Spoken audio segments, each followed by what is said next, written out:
Hi friends, once again welcome to my video blog Ajay Tech Tips. ഞാൻ അജയ്, നിങ്ങളേവർക്കും സുപരിചിതൻ. അപ്പോൾ ഞാനിന്ന് വന്നത് വാട്സപ്പിൽ നിങ്ങൾക്ക് വളരെ യൂസ്ഫുൾ ആയിട്ടുള്ള ഒരു ടിപ്പായിട്ടാണ്. അത് അധിക പേരും ചെയ്യാത്തൊരു വീഡിയോയും കൂടിയാണ്. അപ്ഡേറ്റ് അല്ല, ഒരു ടിപ്പാണ്. അപ്പോൾ അതെന്താണ് ഏതാണ് പറയുന്നതിന് മുമ്പ് ആദ്യമായിട്ടാണ് എൻ്റെ വീഡിയോ കാണണമെങ്കിൽ എന്ത് ചെയ്യുക, ഒന്ന് സബ്സ്ക്രൈബ് ചെയ്യുക, തൊട്ടടുത്തുള്ള കുഞ്ഞ് ബെല്ലൈക്കൺ പ്രസ് ചെയ്യുക, ലൈക്ക് ചെയ്യുക, കമൻറ്റ് ചെയ്യുക, മാക്സിമം പേർക്ക് ഈ വീഡിയോ ഒന്ന് ഷെയർ ചെയ്യുക. ഷെയറാണ് മുഖ്യം ബിഗിലെ. അപ്പോൾ നമുക്ക് എന്ത് ചെയ്യാം, നേരെ വീഡിയോയിലോട്ട് പോകാം. അതായത് നമ്മളെല്ലാവരും വാട്സപ്പ് ഉപയോഗിക്കുന്നതാണ്. നമ്മൾ ഒരു കാലം വരെ ഇപ്പോൾ ഈ കുറച്ചടുത്ത് വരെ വാട്സപ്പ് സ്റ്റാറ്റസ് ഇപ്പോൾ എന്തെങ്കിലും ചെയ്യാൻ വെച്ചാൽ എന്ത് ചെയ്യും, സ്റ്റാറ്റസിൽ ആരെങ്കിലും പുതിയതായിട്ട് സ്റ്റാറ്റസ് ഇട്ടിട്ടുണ്ടോ ഇല്ലയോ എന്നൊക്കെ നോക്കും. പക്ഷെ അങ്ങനെ നോക്കുമ്പോഴും ഇപ്പോൾ നമുക്ക് സ്റ്റാറ്റസ് നോക്കാനുള്ള ഒരു മടിയല്ലേ. കാരണം എന്താ, സ്റ്റാറ്റസ് ഇരിക്കുന്നിടത്ത് സ്റ്റാറ്റസ് അല്ല ഇരിക്കുന്നത്, ചാനലാണ് ഇരിക്കുന്നത്. അപ്പോൾ സ്റ്റാറ്റസ് മേലെ ഒരു ലൈനിൽ മാത്രമാണ്.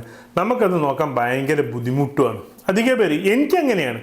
അപ്പോൾ അതാ പുതിയൊരു കണ്ടുപിടുത്താണ്, ഒരു ടിപ്പാണ്. അത് ഞാൻ തന്നെ കണ്ടുപിടിച്ചത്. അപ്പോൾ എൻ്റെ സെക്കൻഡ് ഫോണിൽ ഞാൻ എന്ത് ചെയ്തു, അത് പരീക്ഷിച്ചു. അത് സക്സസ് ആവുകയും ചെയ്തു. അതായത് എന്ത് വന്നപ്പോഴാണ് സ്റ്റാറ്റസ് മേലോട്ട് പോയത്, ചാനൽ വന്നപ്പോൾ.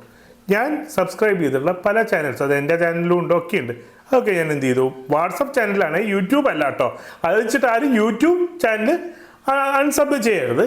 വാട്സപ്പ് ചാനൽ എന്ത് ചെയ്തു, ഒക്കെ ഞാൻ റിമൂവ് ചെയ്തു. അതിൽ ക്രിയേറ്റ് ചെയ്തിട്ടുള്ള ചാനലും റിമൂവ് ചെയ്തു. അപ്പോൾ അതാ സ്റ്റാറ്റസ് പഴയ പോലെ തന്നെ അവിടെ വന്നിട്ടുണ്ട്. ഈ ഒരു ടിപ്പ് നിങ്ങൾക്ക് വളരെ യൂസ്ഫുൾ ആയിരിക്കും. അതുകൊണ്ട് തന്നെ ഇതെന്ത് ചെയ്യുക, മാക്സിമം നിങ്ങളുടെ വാട്സപ്പ് യൂസ് ചെയ്യുന്ന സുഹൃത്തുക്കൾക്കും കൂടെ ഒന്ന് ഷെയർ ചെയ്ത് കൊടുക്കും മനുഷ്യരെ.